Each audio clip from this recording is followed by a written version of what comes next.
Hey, I'm Emma from English. If you're cashed up or getting by, loaded or sitting on a gold mine, I wonder if you can guess what today's lesson will focus on. I've got 17 different English expressions that will help you to talk about wealth. Now that is a tricky English word to pronounce. Wealth. Wealth. It's like well with a th on the end. Keep an eye on that tongue. Wealth.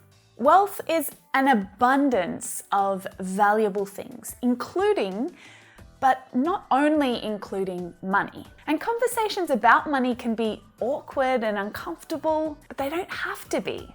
We're going to go through some great expressions today to help you talk about having a lot of money and also a lack of money as well.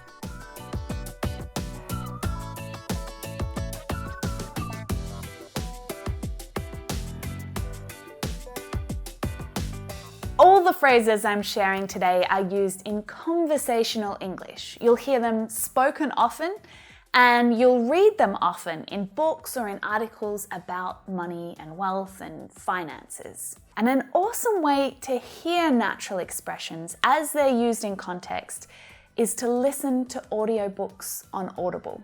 It's even better to grab a physical copy of the book as well, so that you can see the words as they're spoken. It helps you to recognize the sounds that are used for new words and expressions that you come across and practice using them in context. Audible offer a free trial so you can get your first book completely free and try it out without stress. If you don't like it, you can just cancel before the end of your first month. If you want to specifically focus on vocabulary to do with wealth and money, I've made some recommendations down in the description box below for some great audiobooks that I recommend about this topic.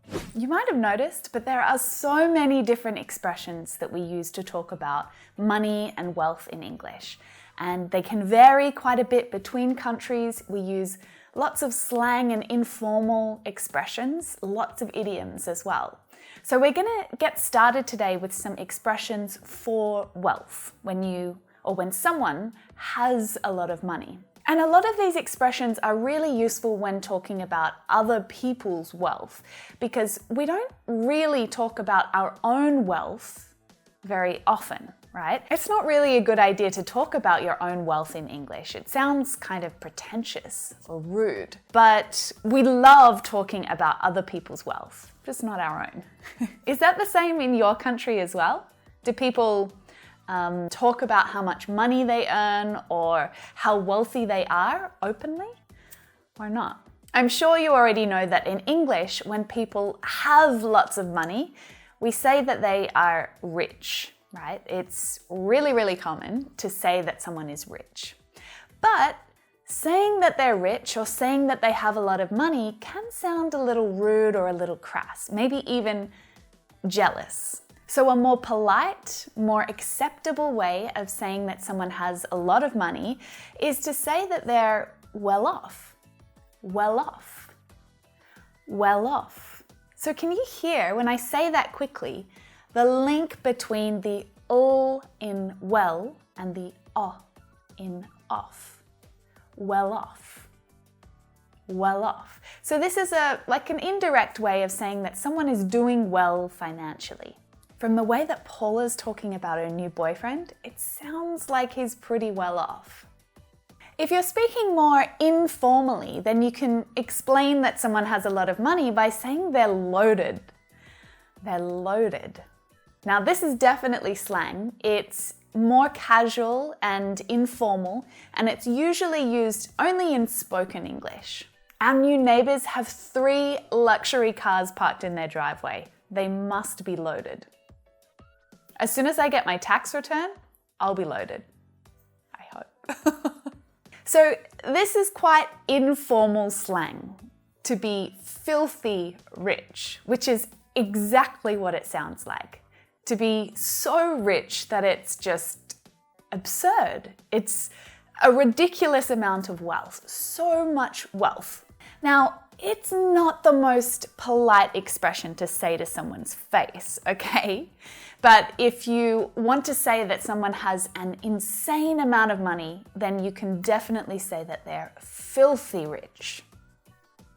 As far as I know, they won the lottery a few years back and they've been filthy rich ever since. To rake it in.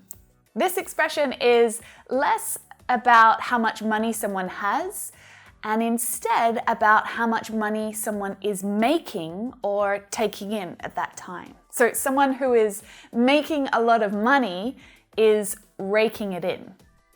Here in Australia, most cafe and bar staff really love Sunday shifts because they know they're going to rake it in. They get double per hour on Sundays. Since Anna moved from marketing to sales, she's been raking in the money. Imagine having money to burn. Someone who's rich and they've got so much money they don't know what to do with it, they've got money to burn. It also can suggest, that you've got money and you want to spend it. I've been saving for this holiday all year. Now that we're here, I've got money to burn. So to say that someone is rolling in it is another informal way of saying that someone's got heaps of cash, they're loaded, they're rolling in it. My friend Evan spent 15 years working as an investment banker and he's absolutely rolling in it. Now, my American friend tells me that it's really common to hear rolling in the dough in the US. So dough is sometimes used as informal slang in the US for money, not usually here in Australia. Actually, if you are curious to learn some extra slang expressions about money, this lesson up here is full of them. Go check it out at the end of this lesson. I think you've probably heard the English expression that you killed it, meaning that you did something really well. Well, this money expression is kind of similar. We say that you make a killing. And it means to make lots of money, right? To do really well with money. So it's often used when someone makes a lot of money in a short period of time. Could be just in a day or in a month, for example. If you sold a lot more than you anticipated, then you could definitely use this expression. Dean set up an online shop selling watches and he made a killing during the first week of sales. And to exaggerate that meaning even further, you can say absolute killing. We made an absolute killing at the school carnival. Yeah, if only we all had one of these to sit on. A gold mine. We use it to say that someone has something valuable or maybe that they're in control of something valuable. And it could be an object or a thing, not just money, but that thing is worth a lot of money. When we found out how much the art collection at my grandmother's house was worth, we realized we were sitting on a gold mine. Okay, so that was the fun part, but now I gotta tell you some expressions about those times when, we don't have money or enough of it. But don't worry, you're still gonna love these phrases and expressions too. They're just gonna help you to talk about a lack of money. Really useful for when you need to explain that you can't afford something. And, for most of us, that's a reality. That's life. The most simple and neutral way of saying that you don't have enough money is to say that you are short on cash. When you don't have enough money to do what you want to do. I wanted to get her a nice present, but I'm short on cash at the moment. Can you lend me some money for the week? I'm short on cash. So tight is an adjective that we use to describe someone who doesn't like to spend money or give their money away very freely. And you've got to be careful because it can be kind of offensive. It's the opposite of being generous with your money, right? Don't expect Mandy to donate. She's too tight. Actually, I hear my American friends sometimes using tight-fisted, which has a similar meaning. And here in Australia, actually, this word, this adjective, can be used in a jokey way as well. Stop being so tight and come out with us on Friday. You can also say that you're broke another casual, informal way of saying that you have no money. And when we use this expression, usually it suggests we don't have very much money. Usually we're using it to exaggerate that we're low on cash, rather than saying that we have no money at all. I won't come to the concert on Friday. I'm broke right now. So this means that I can't afford it. I don't have enough money to do that. But broke can be serious and literal as well. He got laid off from his job and now his family's completely broke. And usually by adding that adverb there will help you to know that the meaning is quite literal. But you can always just ask and check. Are you serious? Really? That's awful.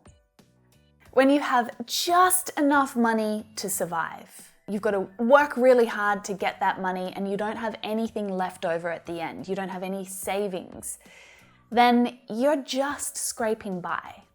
And just like being broke, this expression can be serious and real, or it can also be used as an exaggeration amongst your friends to say that you don't really have enough money. I feel really sorry for Arthur.